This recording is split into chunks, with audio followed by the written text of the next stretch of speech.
This is our deck dinner for today. It's just reheats from yesterday's barbecue. Oh, and we're going to have a couple plums. Yeah, so that'll be awesome. Nice. And we're going to review Motherless Brooklyn today.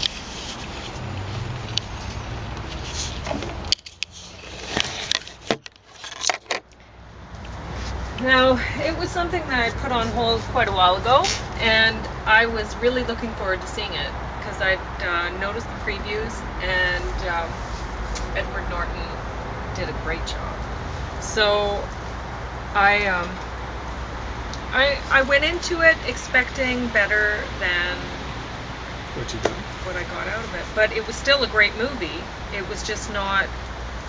Honestly, like today on the way here, we were listening to CBC, and Demi Moore was talking about how she had been raped when she was 15. And honestly, I can't imagine there are very many women who haven't been raped. There's probably a lot of men who've been raped, but they wouldn't Probably be so wouldn't want likely to to talk talk about about it. it. I don't think anyone would really want to talk about it. But, you could kind of tell, like Demi Moore, you tend to think it maybe it's been kind of tough. But she had a hard time saying she wouldn't say rape, right? She would say... She kind of like swallowed, like it was unpleasant for her, you could tell. So, yeah, it must have been pretty bad. Sleazy, kind of like acquaintance of the family or something like that. So, anyway, in the movie, Yeah, we're back to, what is this, Motherless Brooklyn? Yeah, Yeah. Which doesn't have Demi Moore in it, but it was a similar topic. It's got some good actors in there, Alec Baldwin, Willem Dafoe. And Bruce Willis, who used to somebody to Demi Moore. Well, there we go. So see, there's kind of like a segue. You know. But in the movie, there was somebody who was conceived through rape, and honestly, as much as people need to talk about things like that and acknowledge that they happen, but at the same time, I don't think it actually added to the story. I don't think they needed the big villain to also be a rapist, honestly. Right? Yeah. Did you feel that way? Well, I slept through most of it. It's not a reflection of it. I think I finished eating and I was tired. What had I done yesterday? Can't remember. But maybe I just avoided work. I don't know. But not that I'd intend to. I just, on the chemos that I'm on, I tend to be kind of drowsy most of the times. And honestly, the fact that they made the villain a rapist kind of made it seem like the rest of it wasn't as important unless this guy was a rapist. And it's like, no, it's important when cities are like people within the government are cleaning up the streets by moving people out. That's an issue that needs to be talked about just its own. They didn't need to make that issue kind of go along with another one. You know what I mean? That's how I felt about it anyway. Yeah, sometimes it's like a yellow thing, you know, like I think they're afraid that they've got an ideology, and then they're afraid people aren't in line with their ideology, so then they make people extra bad. And it's like, sometimes you feel as though it's, Ripley's Snidelash or whatever it is, like it's person's being set up as a archetypal villain, right? Yeah. Snidely Whiplash, maybe that's the name. So, I get what you're saying. And so this movie is supposed to be like, it's supposed to feel like reality, right? Something that could have happened. So it doesn't, I don't know. You don't need to have the guy being a rapist too. I mean, as we've seen with Whatever. people like Weinberg, they're people, they're serial rapists and harassers.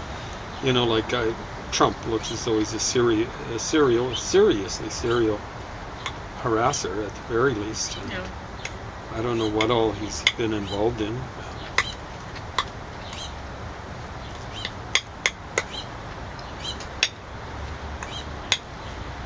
Shimiji mushrooms are not that exciting. They look Yeah. exciting. Yeah, it looked like We something thought that we'd was try grown under something. sea, right? Yeah, and I guess it's neat to have. I could see myself using these little shimiji mushrooms to make some cute, Floral like arrangements. food for little kids that like Right. make it look like a little garden and stuff. Yeah, see, I was figuring. Yeah, it'd be something like that, floral arrangements. But it'd be more like a garden for you. Yeah, yeah. Mm-hmm. Well, I'll show you. I'll make To make something like an a meal octopus's sometime garden. with right? yes. So and then I can make it really pretty with some shimiji Well, there we go. mushrooms. But honestly, It doesn't they're not- taste that good. I'll try Too them bad. when not barbecued and see if I Okay. can if the flavor comes through more. Well, Right the now, I'm barbecue getting more put off the some sort of, creminis. the creminis are quite nice. Mm-hmm. These are these little ones, right? But not as little. These were very good. You picked them out very well. Or did you pick out the ones that did kind of What? well? No. None had gone well. I picked out. I always have trouble picking out No, mushrooms. I never buy. I know a lot of people do, but I never buy from the discounted produce at Superstore because it's Okay. so. I always pick out the best stuff. I just had trouble because I'm good at, I think, relatively good at, I don't want to boast or anything like that. I'll boast about stuff. I think it's important. But, I'm pretty good at picking out oranges, right? You are very good at picking out oranges. And stuff like that. But, when it's individual thing, like a box of oranges, I'm lousy at. There always seems to be rotten stuff at the bottom, right? Or tangerine, same sort of thing. But, I used to get, you got these creminis individually, where are they in a package? No, I got them in. There. So I don't feel so bad. I'd always get mushrooms in a package. And, there'd always be at least one rotten mushroom. So, yeah, I should have just been buying them individually. But that was kind of silly because I knew from fruit that you'd never buy this stuff in a package. You never buy a box of apples. There's always going to be, even if you get the ones that are all varnished up practically, you know how they put the wax on the apples and stuff like that. And the ones with a harder kind of flesh, like the delicious apples, there's always going to be some sort of rotten one. Well, I don't know if they have delicious box apples. They must. It tends to be the Macintoshes, that's got to be close to the most popular type of apple. So I see you've packed a book out here. You betcha! Yeah. Are you going to review that? I am going to review it if you're going to let me. Go ahead. There we go. So, there we go. This is just, it's not all fun and games, reading about René Lévesque in French here, or right now I'm reading the New Testament in Sierra Leone Creole. That's a form of Creole. And but it's not all fun and games, right? Yeah, well, This one is- that Creole. That's Bible, it's pretty that's good. great. I can hardly James wait till I is review it. explaining stuff as he's going along. Yeah. As he's figuring it out, he's Yeah. like, this is what they're saying. Yeah. I understand it. It might seem as though I'm making fun of it, but I'm not. Mm-mm. It's amazing human ingenuity. You know what I'm saying?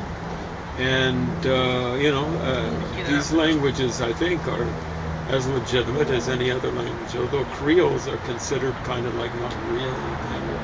And I think once they They're sort of an intermediary or something. No, actually, it's the pigeons. I think I've kind of okay. that are the intermediate. Creoles have become legitimate languages. You can see how it's how they'll use DEN for the plural, right, instead of S. Mm-hmm. So but DEN can be used for a few other things, and so it becomes the plural.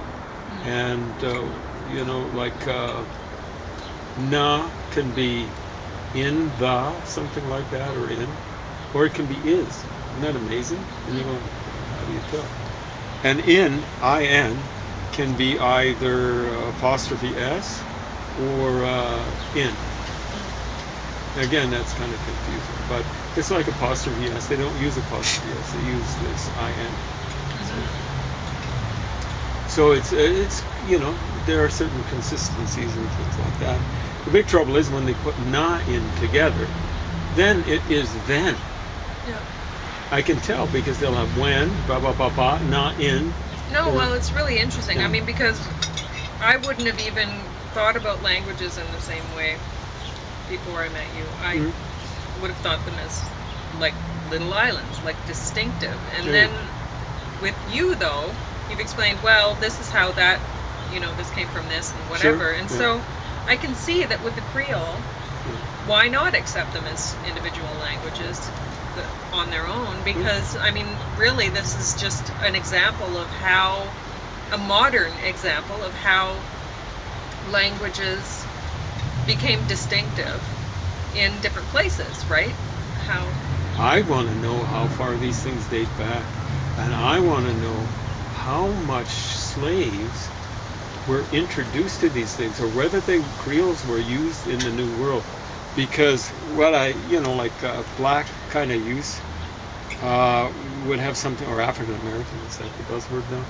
But and understand, I'm part African American or black or whatever. So, if I'm being insensitive, it's insensitive to my own heritage. But anyway, holler, it looks as though they use holler, only they spell it A-L-L-A, Allah.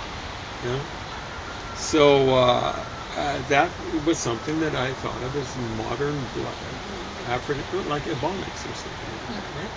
Or, who was it? I think it was Marvin Gaye. Makes me want to holler the way they do my life. That was 1971. What's going on?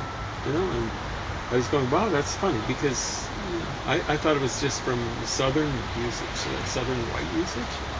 Or he done that. That is Creole. Done is like maybe the perfective or something like that. He has done that. So, yeah, perfect is had. So, now Sierra Leone, you got to be careful.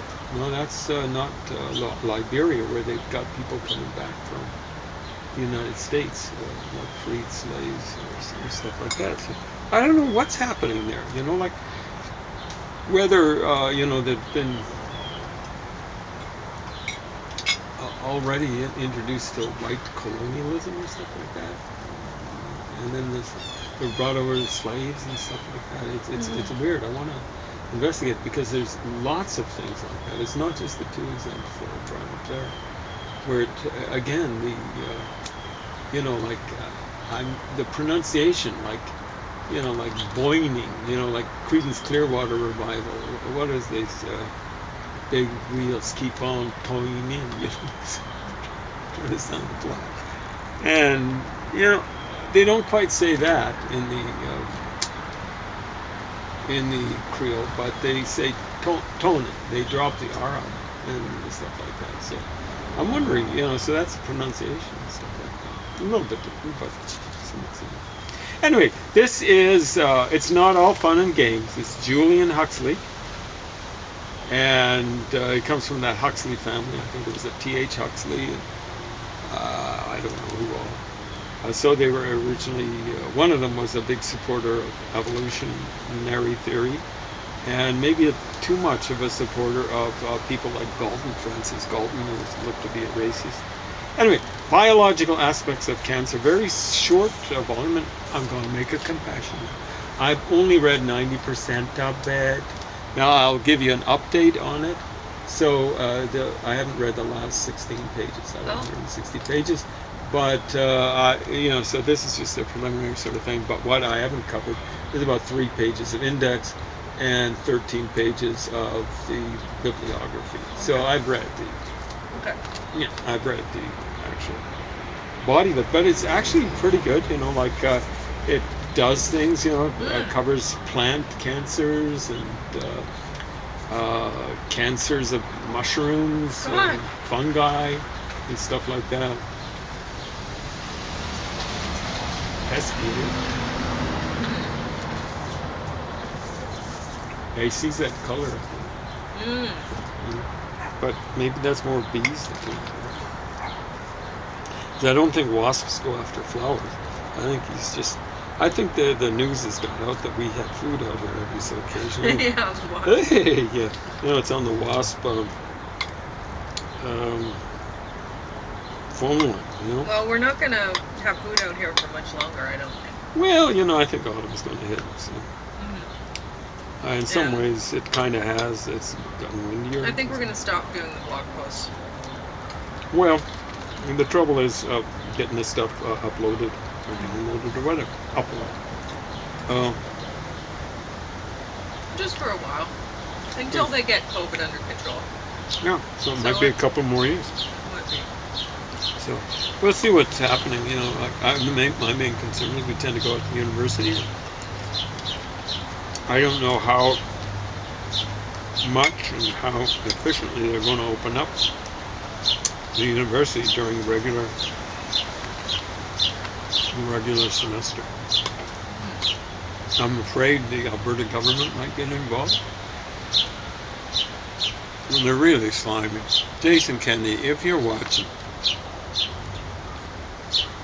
it sucks to be you, eh? You know, you're such a slime. But you think it's the government pushing the medical community to open things earlier? Well, you know, they're reviewing the third stage of opening up, right? That's them setting their agenda. Opening up. So it's the schools, going back to schools. That's Jason Kennedy right there.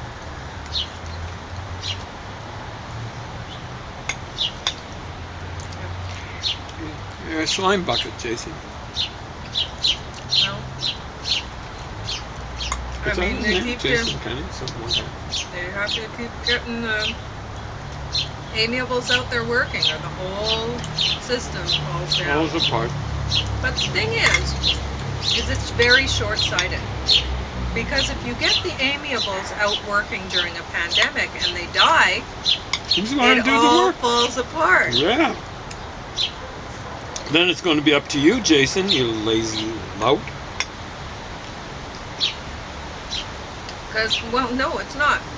Because the only people, really, for the most part, the whole economy is built on the amiables' backs. Because they're the ones working and saving. There will be other people that are drawing a wage, and they're consuming. But without the saving, nobody's able to, it all falls apart. You can't have the big CEOs that are paying themselves huge wages because they actually want the power, not really the money. They just want the power. They want the control that the money gives them. So, because really, I mean, why are they, a business should be able to sustain itself. If it can't, then it's not a viable business, right? So there's no reason why businesses should be borrowing to put into the business, to invest, to develop further, right? To get a bigger, more control over the... Well, you're disagreeing with this bozo. I know I am. But it's actually obvious that businesses, if they can't reinvest, if they can't invest in themselves from profit, unless you're a new business, you should be able to expand through profit. Or else, why are you expanding? How? It doesn't even make sense. But they're paying themselves a huge coin. And they're saying, well, we get paid, we have to pay ourselves this much money because we take risk. And so we have to be rewarded for our risk. But who's really taking the risk? Because they're borrowing money from the amiables The amiables are the ones who are investing, and they're making the lowest wage. They're taking the risk. They're the only ones taking the risk because it's their money that's being lent out by the banks. Yeah. The people who really take the risks are people who do the research and stuff like that. So it wasn't Some of these kernels are hard. What was his name? Steve Jobs or some idiot. One of the computer guys, but it was actually his flunky, theoretical flunky, that was doing all this sort of stuff. Same sort of thing with, or maybe to a lesser extent, with that idiot. Yeah, I don't know what's Bill with this Gates. crop form. Are you finding that with any of your crops that you ate? What? That some of them are hard. We might have got hard overnight. Well, I've never had this. It's unpleasant. Yeah. Don't want to lose a tooth. Well, no, they're not that hard. They're just, I'm just kind of kidding around.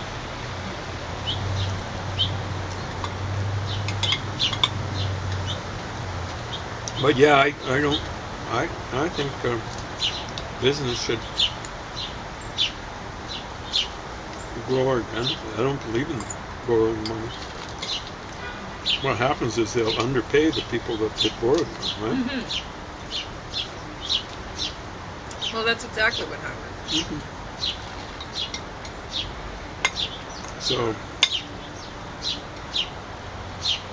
I mean, the amiables, they're doing the work. and they're saving. And they're doing the saving. Mm-hmm. Without the workers and the money that they've saved, everything collapses. It looks like. Yeah, so this push to get amiables out to work sooner is just going to have long term. It's like it's making it worse in the future by doing this too early, pushing them out too early. If you push the aggressive personality types out to work, good luck getting them to work. Yeah, exactly. But Probably better to keep them out of the process. But yeah, it won't make much difference. Aggressive people are basically users and abusers. well, they wouldn't be out on the front lines. There's no way. They're out there they're whipping other collecting a people to get paycheck there. Oh yeah, by doing, big time. like they'd be doing work from a computer at home or something like that. Or just sitting back, Pretending enjoying to do the work profits from a that computer. someone else is making. They're not going into the office. Yeah. And no one notices, their absence. Yeah, things probably run better with them pretending to do Oh, work they at home do. from a computer at home. I'm not going to mention the particular outfit we work with at a particular large institution in Lethbridge. But that particular outfit never worked so well as when they moved the couple of management people to Management Central. I'm not going to mention where the Management Central was. Never worked so well. Then they finally kind of brought in a third guy, not to replace them, but to supplement them. And he was squatting, as far as I'm concerned, in this particular place, and it never ran so poorly. So, one time, my foreman, I'd replaced him, and he asked me, so how much time did you spend on Time cards and stuff? Payroll? this time card? And I said, well, about 15 minutes a day, something like that. He said, that's what, let's say, DM used to do. That's all he'd do. And that's what he got paid 8 hours a day. Management person. And I'm going, wow, that's amazing. So, and appalling, really. Yeah. Yeah.